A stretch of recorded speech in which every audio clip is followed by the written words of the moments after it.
in the name of your Son, Jesus. Ano po ba ang napakarami mga concerns ng tao? What are some of people's grave concerns and fears? Most of those fears come from our basic needs. People have to exist, people have to live, we worry about our food, our drink. There's a grave fear of hunger and thirst, even to those people who have lots of money and savings. Iniisip natin kung minsan, baka marami tayong pera pero wala tayong mabili, baka ma-deplete yung resources ng planeta, baka magyera, baka may pumutok na bulkan, makatang mga supply, etc., etc. We worry about shelter. And many people have this fear of homelessness, though some of them have probably multiple homes. Maraming takot ang tao na may kinalaman sa kanyang pangangailangan, especially for protection and safety.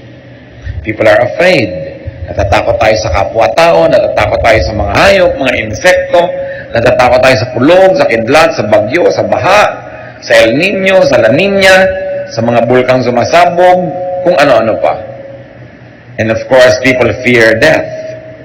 And the fear of death is on top of many people's lists of grave concerns. Yun yung mga basic needs natin. Pero hindi lang naman yun ang need ng tao. People are also sometimes bothered by what you might call intermediate needs. The need for acceptance. Sometimes you have everything, pero hindi ka sikat, hindi ka paborito, wala kang masyadong kakilala o kaibigan, at yun ay malaki ring problema ko minsan.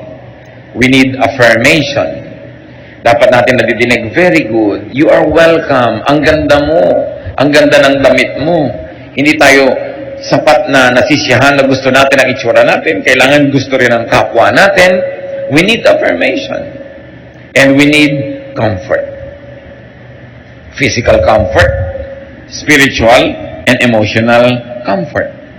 Because of these needs that sometimes go unmet, many people have trouble and people lack peace. Then there are the so-called higher needs. Aside from all that, people also need peace. Minsan nasa iyo na lahat, pero magulo yung kalooban mo, hindi ka tahimik, parang nababaliwala ang lahat. Parang kuminsan nasasayang ang mga accomplishment, ang mga naipon, ang mga kuminsan kasikatan pa, pag ang tao hindi matahimik, walang kapayapaan. Higher needs might also include our need for righteousness. Dapat nating laging maalala, dapat tayong makumbinsin na tayo'y tama, na natutuwa sa atin hindi lang mga tao, pati ang Diyos. Because we have such a thing as fear of evil. Fear of our own demons. Fear of results of wrongdoing. Kaya maraming mga tao sa kanilang guilt, sa kanilang hirap ng loob dahil sa mga maling ginawa na alam nila, hindi rin masaya sa buhay. Because we have fear of punishment for wrongdoing, and many people are also obsessed with fear of going to hell. Those kinds of fears. Higher needs also include the needs of our spiritual life and eternal life. Kailangan natin ng eternal bliss. Hindi tayo kontento na masaya dito sa buhay, kumpleto ang pangangailangan, kailangan masaya rin tayo at nakakatiyak ng pupuntahan ng ating espiritu, na tayo'y ligtas, na tayo'y babalik sa Diyos.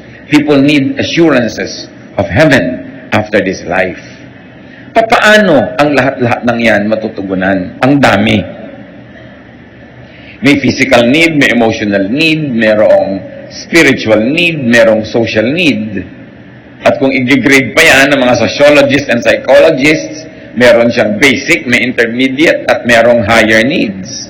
What is God's answer to man's grave insecurity and depression? Kuminsan ang tao, ang ganda-ganda, pero may insecurity pa rin. Ang yaman-yaman, may insecurity. Kung minsan, sikat na, kulang pa rin sa kanya. Ano ang sagot ng Diyos? At isa sa mga sagot niya na nasa Biblia, Psalm 23, verses 1 to 6. The Lord is my shepherd, I shall not be in want. He makes me lie down in green pastures. He leads me beside quiet waters. He restores my soul. He guides me in paths of righteousness for His name's sake. Even though I walk through the valley of the shadow of death, I will fear no evil, for you are with me. Your rod and your staff, they comfort me. You prepare a table before me in the presence of my enemies.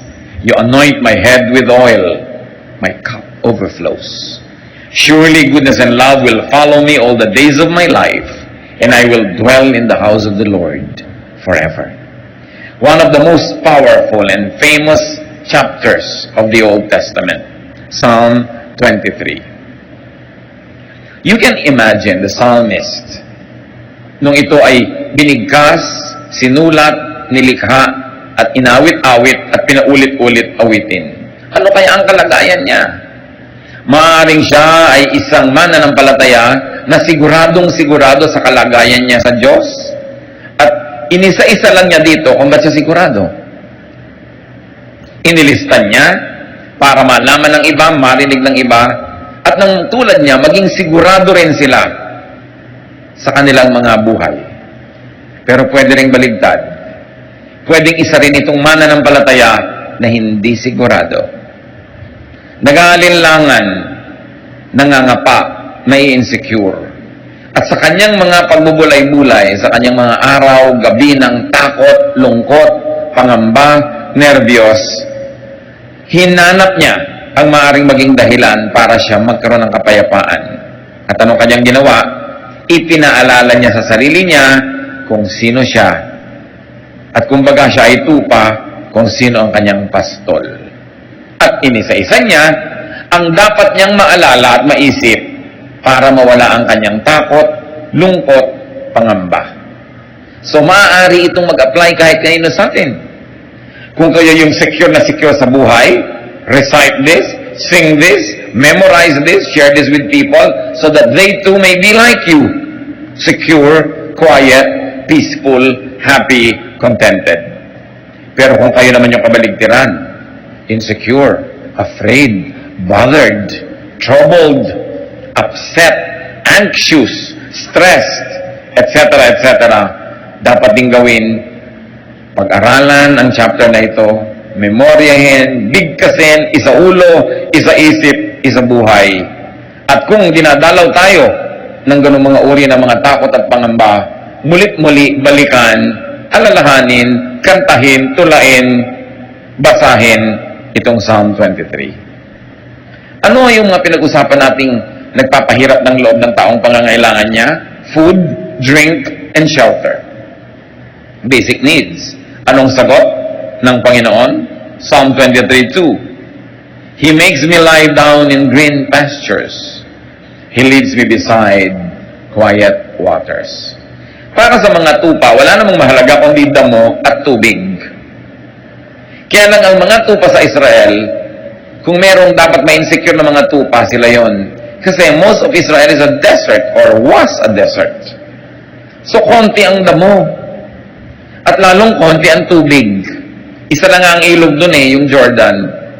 At kung makikita nyo yung Jordan, sasabihin nyo, anong klaseng ilog to? Ang liit-liit, ang payat-payat at maputik. At hindi naman kalakihan na ilog ito. Yun na yung inaasahan ng buong bayan ng Israel na magdidilig sa kanilang mga halaman. Yun na yung pinupuntahan ng bawat tupa para uminom. Pero sabi nitong tupang nangangamba at na-insecure, pinapaalala niya sa sarili niya kung sino ang Panginoon. Sabi niya, "Oh God, you let me rest in fields of green grass. You lead me to streams of peaceful water." Pababa po kasi yung terrain ng Israel at itong Jordan na ito ay patungong sa Dead Sea. Kaya may mga bahagi ito na magulo kasi bumababa, may mga bato-bato. Ang mga tupa ayaw nilang uminom pag ang tubig ay gumagalaw, umaagos, lalo't lumalagaslas o rumaragasa. Kahit nauuho na sila, hindi sila dudukwang sa tubig na gumagalaw. Kailangan peaceful water. Yung walang kagalaw-galaw. Kaya sabi nitong tupang to, hindi lang ako binibigyan ng damo ng Diyos. Pinahihiga niya ako, pinapagulong-gulong ako, naglulupagi ako sa napakaraming mga berdeng damo. At hindi lang yon. Hindi lang may tubig, tahimik yung tubig. Not only water to drink, but the way I want to drink my water. Peaceful. Pinapaalala niya yon. Green pasture, you must remember, is also a shelter. Isang napakasarap na pahingahan at lugar kung saan ang mga tupa ay hindi lang kumakain, nakakapagpahinga pa sa sariwang damo. God gives not only the basics, but also abundance. Anong sabi ng Psalm 23 verse 5? You prepare a table before me in the presence of my enemies. You anoint my head with oil, my cup overflows. You treat me to a feast with my enemies watching around me. Dapat nating sariwain ang isang kaugalian sa Israel para lalo na tayong magandahan sa verse na ito.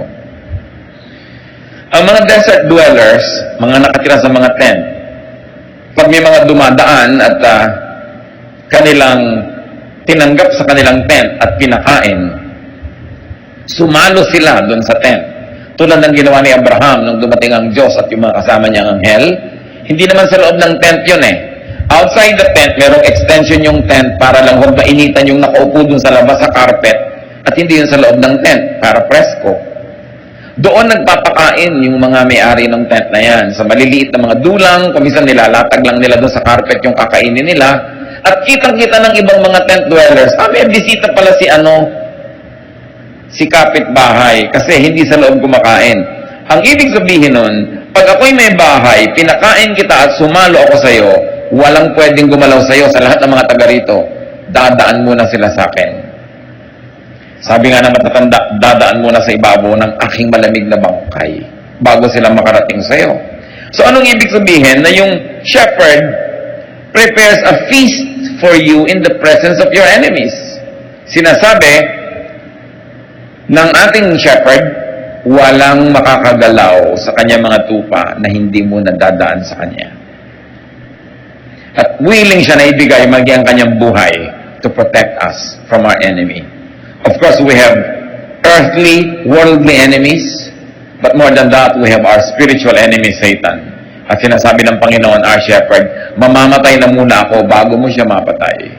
At talagang ganun ang ginawa ng Panginoong Jesus. Namatay siya para sa atin, kaya hindi na tayo pwedeng patayin ng kalaban kasi kinuha na ng Panginoon ang ating lugar at siya na yung namatay para sa atin. Ibig sabihin din nung sa Revelation, behold, I stand at the door and knock. Whoever opens the door, I will come in and eat with him. Yun na naman ang sinabi ng Panginoon. Eat na naman. Kainan na naman. Isa na naman kahulugan, pag pinapasok mo ako sa iyong puso, magiging shepherd mo ako. Magiging host mo ako. Ako na muna ang mamamatay bago ko payagan na may mangyayaring masama sa iyo. That is Eastern etiquette. At kakambal pa ng etiquette na yan, yung you anoint my head with oil. Sa init ng disyerto, na halos ikabiyak ng utak at bungo ng mga tao sa init at ikabitak-bitak ng kanilang anit, pag dumating ang isang bisita, kung pinapahalagahan ng host, binubusan niya ng konting langis dito sa ulo. Para manariwa ang lakas, ma-refresh. Kuminsan, hindi natin na-appreciate yan kasi yung panahon sa atin, malagkit, ayaw natin ng langis pag nahihirapan tayo mainit. Pero sa tuyong-tuyong disyerto, napakahalagang bagay nun. At sabi niya, you anoint my head with oil. My cup overflows. So bukod sa binibigyan mo ko ng dangal, dahil binibigyan mo ko ng anointing on my head, pag binigyan mo ko ng maiinom sa aking sasaglan, umaapaw. Again, Eastern etiquette. Gusto natin pag nagbibigay, apaw. Kaya kung minsan meron kang kasama sa bahay, sinabi mo na, konti lang ang iinumin ko, aapawin pa rin niya yun. Kaya mo, binibili natin ng tubig, mahal yan, huwag mong ilagay lahat, aapawin pa rin niya, kasi sanay siya sa etiquette na dapat umaapaw. Kaya sa mga probinsya natin na hindi pa tayo masyadong naiiba at magaganda pa yung kaugalian, bibigyan ka ng pagkain, isang bundok sa plato mo, yung apaw-apaw. Ganon kasi ang magandang kaugalian sa silangan. Ang context kasi niyan, there's always famine, there's always hunger, there's always poverty. So ipinapakita sa iyo sa pagmamahal ng tao na ang dami binibigay so sobra-sobra. Ibig sabihin, hindi ka pinagdadamutan.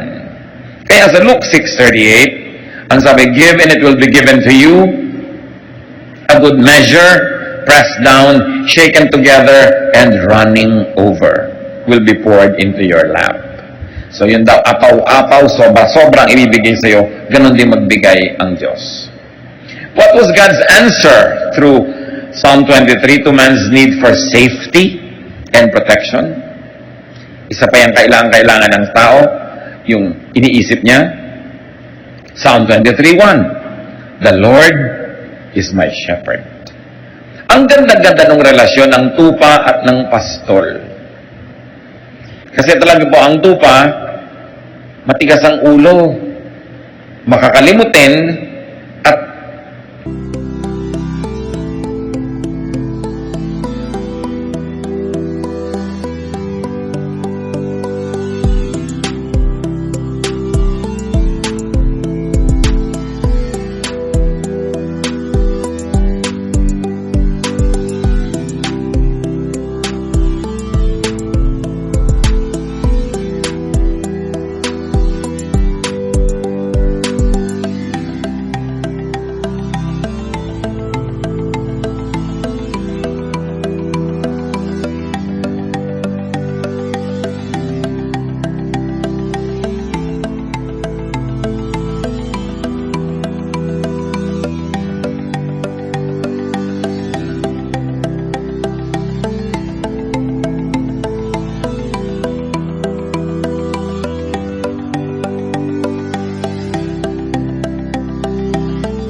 laging naliligaw.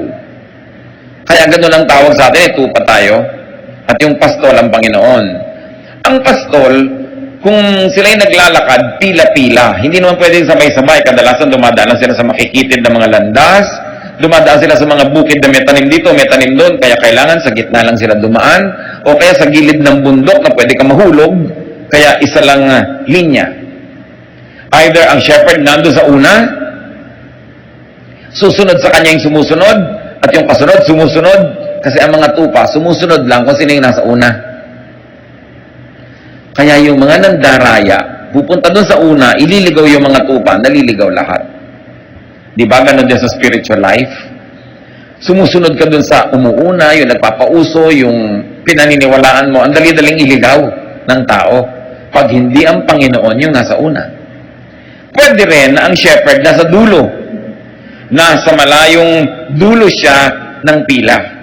Kaya kung naglalakad sila, yung nangungunang pinagkakatiwalaan na tupa, yun ang mangunguna sa daan nila. Nasa dulo naman yung shepherd kasi baka may mga lions, may mga mababangis na hayop na gustong kainin yung nasa dulo.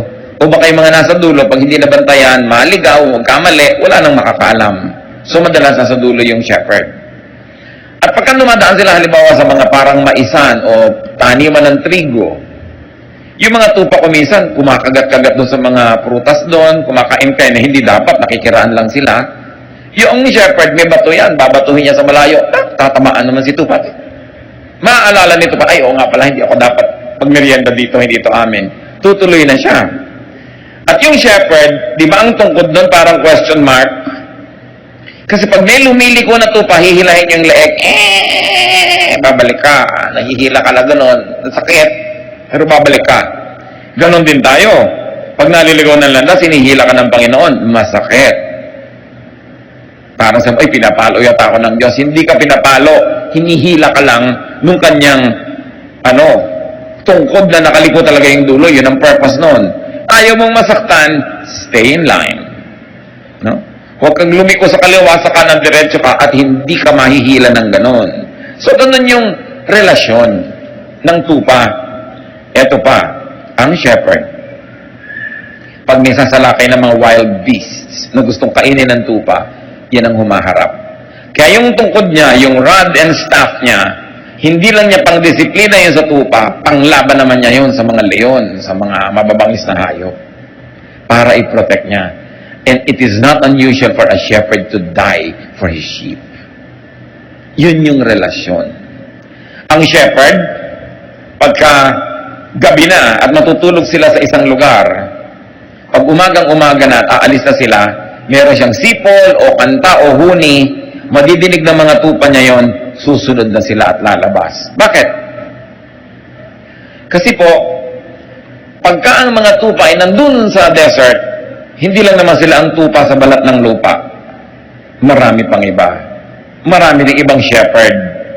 So sa gabi, inaabot sila ng gabi siyempre sa mga ilang na lugar. Saan sila matutulog?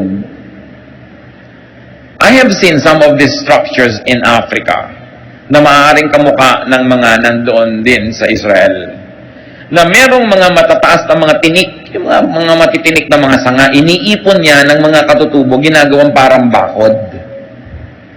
Bilog, meron lang gate. Yung mga baka o mga tupa na nanginginain kung saan-saan, paggabi doon sumisilong para itong hotel ng mga hayop. Merong siga sa gitna, merong fire, kasi ayaw lumapit ng wild beast sa fire. At hindi sila agad-agad makakasalakay kasi may matataas na bakod nga ng mga siit-siit at mga tinik-tinik na inipon. Ngayon, ang mga tupa at mga pastol, nagkakasama-sama sa loob ng iisang ganong silungan or hotel. Nagbibigay sila ng konting bayad doon sa may-ari nun, pero paggabi, halo-halo sila doon. Yung matatalinong mga shepherd, umagang-umaga pa lang, madilim pa lang, aalis na siya at ang kanya mga tupa. Bakit? Kasi sa gabi humahamog o umuulan. Maaaring yung mga konting mga lupa na parang konting palanggana na yung porous, yung kanyang lupa, hindi bumababa agad ang tubig. Maaaring sa gabi nakakatch ng konting ulan yon. At yung mga damo, konting ulan lang, tumutubo bigla. So ang gusto ng shepherd, pag umagang-umaga, silang mauna doon sa tubig. Kasi pag nag-inom na yung tupa niya, ubus na yon. Yung mga huling gumising, maubusan na. O kaya sila yung nakakain sa konting damo. So yung marunong na mga shepherd, madilim pa lang, meron siyang sipol na signal sa kanyang mga tupa. Lahat ng tupa niya, kahit may kahalong ibang tupa doon na nagtulugan kung saan-saan, pag nadilig yung sipol niya, makikita yung anino niya, lumalabas na ng gate, susunod sila lahat dahan-dahan. Kaya dapat yung tupa, alam niya yung boses ng kanyang amo. At yan yung sinasabi ng Panginoon na mag-ingat kayo, hindi lahat pastol. Some come to steal, to kill, to destroy. Kasi meron mga fake na shepherd, fine-fake nila yung sipol o yung huni o yung tawag nung shepherd, at pag yung mga tupang iba, nalin lang niya, nagsunuran sa kanya sa palabas, patay sila. Huli sila at ibebenta sila para katayin. Kaya dapat yung tupa, kilala niya ang kanyang shepherd. Ma-appreciate natin lahat ang mga talinghaga ng Panginoon tungkol sa tupa at sa shepherd. Kasi ganoon din tayo mga kapatid. Pag hindi natin talaga kilala ang tinig ng Panginoon, nadadaya tayo ng maling tawag. Nadadaya tayo ni Satanas, nadadaya tayo ng ating emosyon, nadadaya tayo ng ating mga desires, ng ating greed, ng ating lust, and before we know it, we followed a wrong shepherd. At tayo napupunta sa matadero, at tayo kinakatay, nasasaktan, pinapahirapan, pinapatay. Kaya napakahalaga unawain para appreciate natin yung the Lord is my shepherd. Yung Lord na namamatay para sa akin, yung Lord na ipagtatanggol ako, hindi ako dadayain, mamahalin ako, gumagawa ng paraan para ako pakainin, painumin, ipagtanggol, walang iba kundi ang Panginoon. At sabi sa Psalm 23 verse 3, He guides me in paths of righteousness for His name's sake. Or because of His name, because of who He is, He guides me. According to His name, according to the meaning of His name, which is shepherd, He guides me. Hindi niya ako lilitsyonin o kakainin. Hindi niya ako ipapahamak kasi ang pangalan niya, shepherd. At siya ang aking shepherd. Psalm 23 verse 4, Even though I walk through the valley of the shadow of death, I will fear no evil. For you are with me. Your rod and your staff, they comfort me. Yung pinag-uusapan natin tungkod niya. Ano pa ba ang hihigit sa kamatayan na nakakatakot? Wala na. I may walk through the valleys as dark as death, sabi noong tupa, but I won't be afraid. You are with me. And your shepherd's rod makes me feel safe. Pag nakikita nung tupa, yung daladala nung shepherd na tungkod, sabi niya, yan ang gagamitin niyang pamalo sa mga kalaban. Yan ang gagawin niya na, gagamitin niya pang protect sa akin. At kahit dumaan ako sa pinakamadidilim na mga libis, Kahit dumaan ako sa hirap ng buhay na parang wala ng katapusan, kahit dumaan ako sa sakit at sakit na parang wala ng ginhawa, kahit masuot ako sa pagbuhol-buhol na problemang parang hindi na maaayos pa, sabi ko nun, hindi ako matatakot. Hindi yung problema ang titingnan ko, hindi yung leon, hindi yung mabangis na hayop, hindi yung dilim. Ang titingnan ko, yung shepherd ko at yung hawak niyang tungkod. At pag yun ang tiningnan ko, mawawala ang aking takot. Because the shepherd is bigger than any beast. The shepherd is bigger than any problem. The shepherd is more brilliant than any darkness. Natatakot ka lang naman pag ang tinitigan mo yung dilim. Pag ang tinitigan mo yung mababangis na hayop. At katulad ni Pedro, nung tumitig sa mga alon at sa hangin, doon natakot, doon lumubog. Kaya pinipili mo ang iyong tititigan. Sasabihin mo, you are with me. What does it mean that the shepherd is with us? That he has compassion. You are with me. Kakampi kita. Hindi lang kita kasama, kakampi pa kita. At nakakapagbigay yon ng lakas ng loob. Sabi, your rod and your staff comfort me. Anong klaseng comfort? Pag nakikita ko yan, lumalakas ang loob ko kasi alam ko, yan ang sagisag ng iyong kapangyarihan. They give me a sense of security. At tungkol pa rin sa mga insecurities, sa pinag-usapan natin, Psalm 23 verse 5, you prepare a table before me in the presence of my enemies. Walang makakagalaw sa akin. At hindi lang yon, iniestima mo ako, pinapahalagahan, there is great acceptance here and affirmation. You anoint my head with oil, my cup overflows. So there's comfort, and there's honor, and there's dignity. Ibang klaseng shepherd ito. Ganun siya mag-alaga sa kanyang mga tupa. What else is God's answer to man's need for peace of mind? Diba pinag-usapan din natin, kailangan natin yan. Verses 2 to 3, He makes me lie down in green pastures. He leads me beside quiet waters. He restores my soul.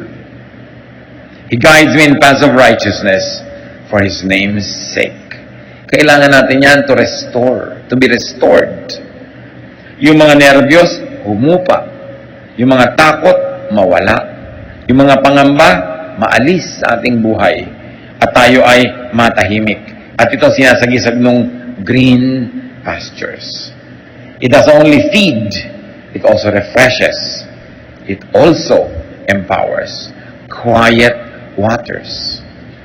Pag nagbigay ang Panginoon, hindi lang tubig pero magulo nga, tahimik. And the Lord restores my soul.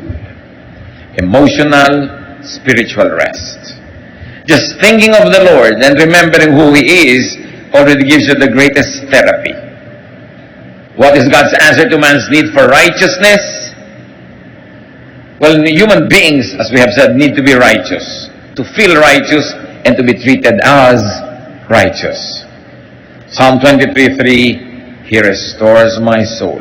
He guides me in paths of righteousness for His name's sake. So we become righteous because the Lord leads us. Yung nauuna siya, sumusunod tayo. O nauuna tayo, pero nandun siya sa likod, binabantayan niya tayo, kinakawit niya tayo para bumalik pag nagkakamali tayo. Nagiging righteous tayo by doing the right thing. But more than that, through the work of Jesus, our shepherd, nagiging righteous tayo by faith.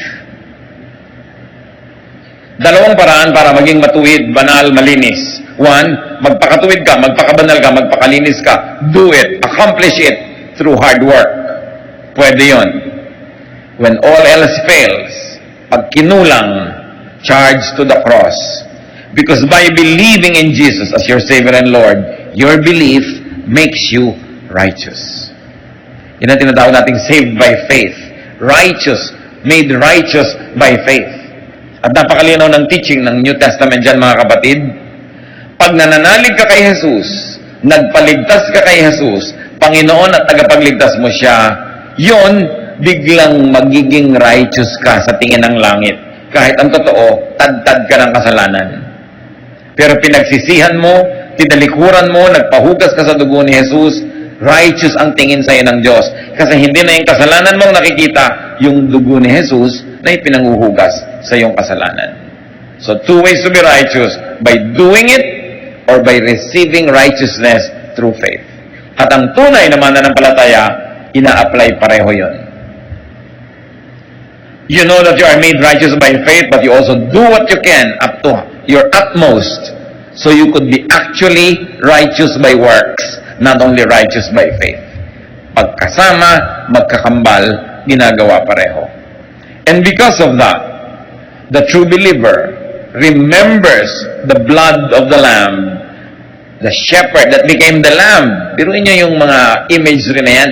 Ang Panginoong Hesus na shepherd, siya yung naging lamb. Para yung mga lambs tulad natin, yung flock, huwag nang mamatay, siya yung namatay para sa atin. At pag naalala mo yon, He restores your soul. Pag sumusunod tayo sa katuruan ni Jesus, He guides us in righteousness. All because of what His name means. What is God's answer to man's need for eternal life? For assurance of heaven? Psalm 23 verse 4. Even though I walk through the valley of the shadow of death, I will fear no evil, for you are with me. Kahit dumaan ako sa kamatayan o sa mga halos ikamatay ko ng mga karanasan, alam ko kasama kita. At kung loobin mo, Panginoon, na mabawian ako ng buhay, alam ko, sa isang saglit, sa isang kisap mata, I will be there with you in a much greater state of spirituality. Because I will no longer be confined to this physical body. Kaya ang sabi nitong flock na ito, I will fear no evil. The evil of death, the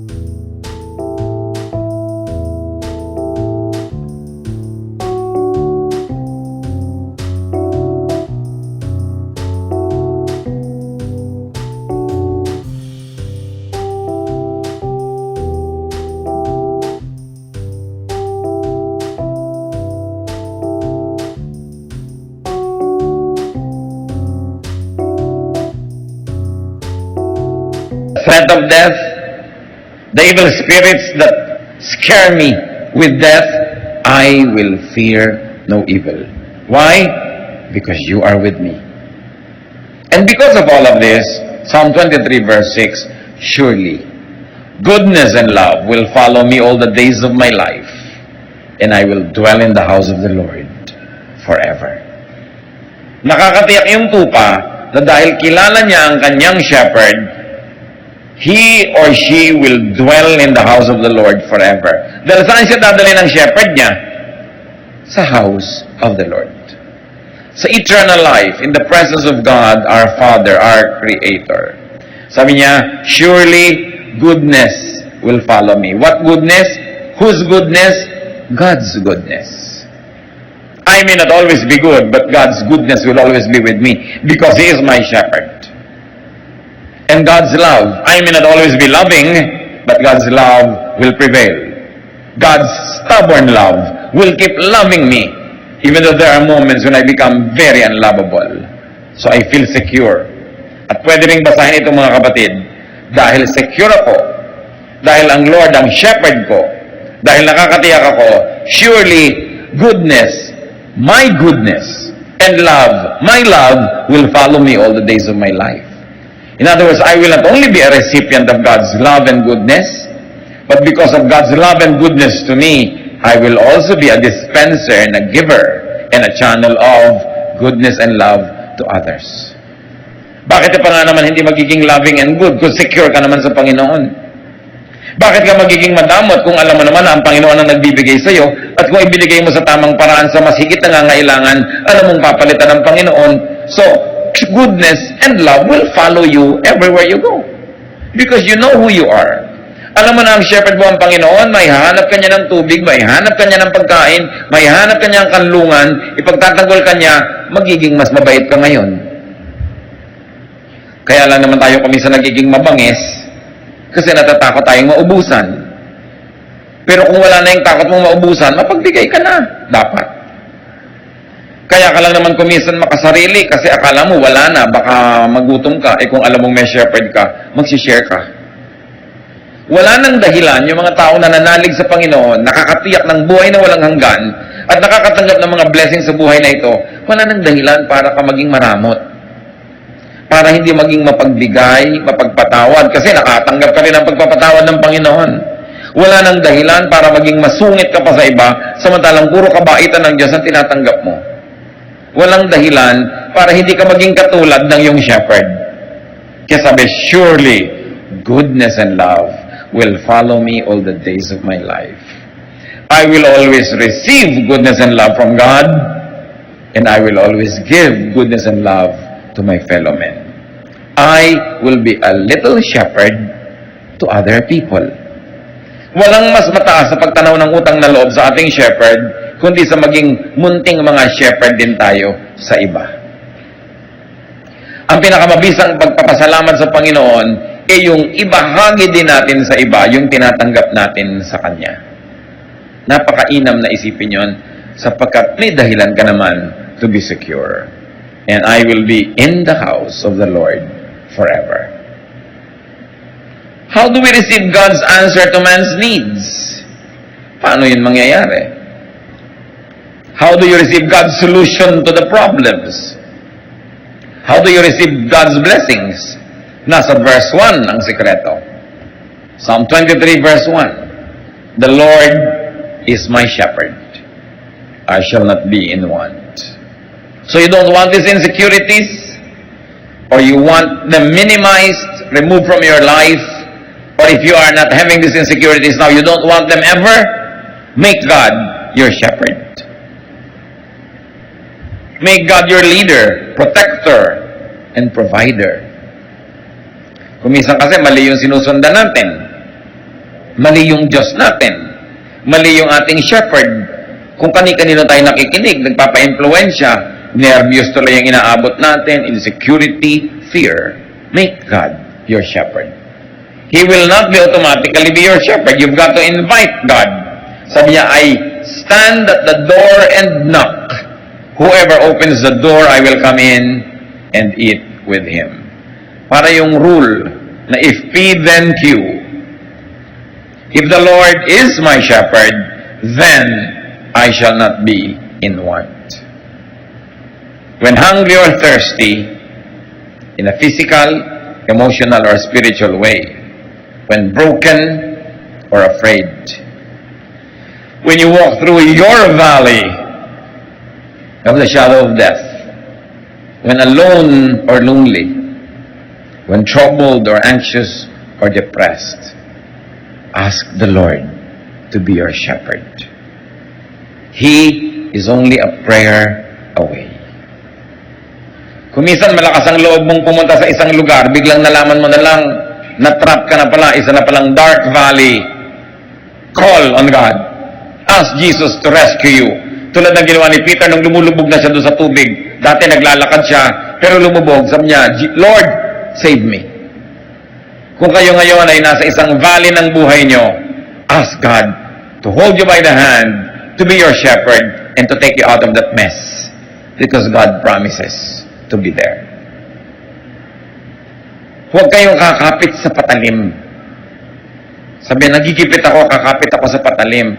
Bakit ka kakapit sa patalim kung nandiyan ang kamay ng Panginoon at inaabot ka? Bakit ka magre-resort sa mga paraan na hindi maka-Diyos? Magulo, mahirap. Lalong lulubog ka at lalong sisikip ang mundo mo at lalong magkakabuhol-buhol ang problema mo. Pag nagigipit ka na, namang problema ka na, it's high time to remember that the Lord is your shepherd. At hindi bagay sa mga tupa ng Diyos yung nagugutom, nauuhaw, nakakagat-kagat ng ibang mababangis na hayop. Kasi umaalis sila doon sa grupo. Kaya dapat stay together. Kaya ang gusto ng Panginoon, fellowship. Do not neglect the fellowship. Attend church, do Bible study, worship together, pray together. Kasi pag humihiwalay ka, hit ka ng mga mababangis na hayop, na pag malayo ka na sa grupo, malayo ka na sa protection, nalimutan mo na kung sino ka, madali ka na nilang kainin. So ang dapat lang gawin, kung meron man sino sa atin na nalalagay dyan sa dark valley, magbalik loob. Bumalik sa Diyos. Tumawag. Dahil yan ang pinakamadaling tawagan sa lahat, ang ating shepherd. Hindi nagiging busy. Always ready, willing, and able. Ask the Lord to be your good shepherd. John 10:14-15, I am the good shepherd. I know my sheep, and they know me. Yun yung binabanggit ko sa inyo kanina. Intimate. Alam ng sheep yung boses ng shepherd niya. Just as the Father knows me, and I know the Father, and I lay down my life for the sheep. If the Son of God, the King of Kings, is your shepherd, bakit ka may insecure? Ba't ka nanervyusin? Hindi mo business na mag-provide talaga ng damo yung shepherd mo ang naghahanap nun. Pero dapat ang business mo sumunod sa kanya dahil doon kanya dadalin kung nasan yung damo. Dapat kang sumunod dahil dadalhin kanya kung saan merong quiet waters. At kung dumadaan ka sa isang deep, dark valley, lalong dapat kang sumunod sa Panginoon dahil tanging ang pagsunod sa Kanya ang pag-asa mong makaalis sa madilim at mapanganib na lugar. Pag magulo na ang buhay, huwag na mag-iisip ng solusyon na pampagulo pa. Sometimes may mga quick fixes. Merong mas madaling solusyon, pero madali lang yon ngayon, bukas may mabigat na bayad. Mabuti nang mahirapan ka ngayon sa tamang solusyon, pero bukas, palapit ng palapit ka sa solusyon ng problema mo, hindi palayo. Kailangan, the Lord is our shepherd. So follow the shepherd. Follow Jesus. Spend time, fellowship with the Lord. Dapat na pinaprioritize natin yung ating quiet time, prayer time, Bible reading, our Bible study, worship, service. Alam niyo kung kailan niya nakaka-fellowship si Jesus? When you serve. Because Jesus is a servant. Sa niya, I came to serve, not to be served.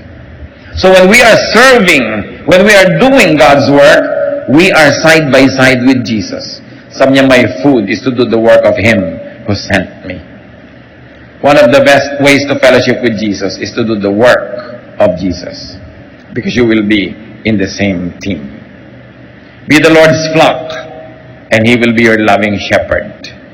Kung ayaw mo magpa-shepherd sa Kanya, di Kanya pipilitin, but you pay a heavy price. Nasaan tayo ngayon mga kapatid na estado? Tayo ba flock na ni Jesus? Tinanggap na ba natin siya bilang Panginoon at tagapagligtas sa ating buhay? Kung hindi pa, huwag niyong sayangin na sandali sa isang prayer na time team, personal, at pwede niyong gawin ngayon. Accept Jesus into your heart as your Savior and Lord. Imbitahan niyo siya na maging Panginoon at tagapagligtas. Ask to be forgiven of your sins. And then invite Jesus into your heart to be your King, your friend, your shepherd. Kung nagawa niyo na yan, mga kapatid, flock ka na ng Panginoon, nasan ka? Ikaw ba yung naliligaw ng konti ng landas? Kakain-kain niya sa gilid-gilid, lumalakad na yung grupo, naiwan ka na because you became busy with things that God did not want you to be busy with. Dapat magising ka at bumalik ka sa grupo. Konting-konti na lang, sabi sa Bible, the devil prowls around like a roaring lion looking for someone to devour. Kung ang Satanas ay parang leon na nagbabantay at nagmamatsyag, pumipili, humahanap ng kakainin niya. Sa palagay niyo, ang pipiliin niya yung ang lapit-lapit kay Jesus? May hawak na rod yun?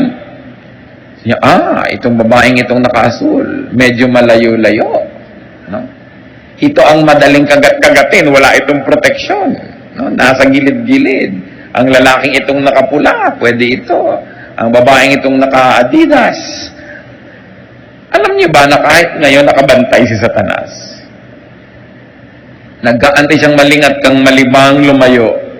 Kaya yung ba makakagat, maalala na may grupo siya. Siyempre, hihilahin ni Jesus pabalik, masasaktan, pero nababalik. Yun ang pinakamasarap na sakit. Yung sakit dahil nababalik ka sa pila, sa tama mong dapat kalagyan. So, meron naman ng mga tupan na nalalaglag pa sa bangin. Hirap na hirap si Jesus na bumaba doon at kunin siya. At alam niyo yung good shepherd, iniiwan niya yung marami, binabalikan niya yung isa. So, utang na loob, huwag mo naman pagurin ng Diyos. Huwag ka na lang lumayo, no? Para hindi ka na pagpaguran na hanap-hanapin laging nawawala. So, ang challenge mga kapatid, dalawa lang. Tupa ka na ba ng Panginoon? At sinabi ko na, kung hindi pa, magpatupa ka sa Kanya. No? Maging siya ang iyong pastol. At kung siya na talaga ang pastol mo, natanggap mo na siya, suriin mo lang kapatid, kung nasan ka ngayon. Kasama ka bang naglalakad? Tumatawag ba siya?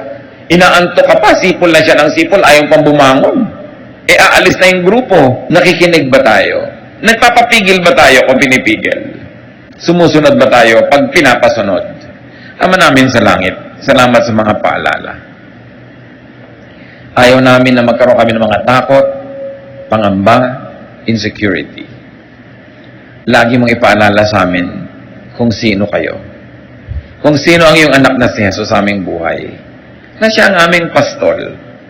Hindi namin trabaho magpaulan, hindi namin kaya yun. Hindi sa amin nakaatang yung paghahanap ng tubig para sa amin. Pero ang assignment namin, sumunod. At sa pagsunod namin, doon namin makikita yung tubig, yung damuhan, yung pahinga, at doon kami makakaalis sa madidilim at mga madadawag na lugar. Ituro mo sa aming maging masunurin sa iyong anak na siya.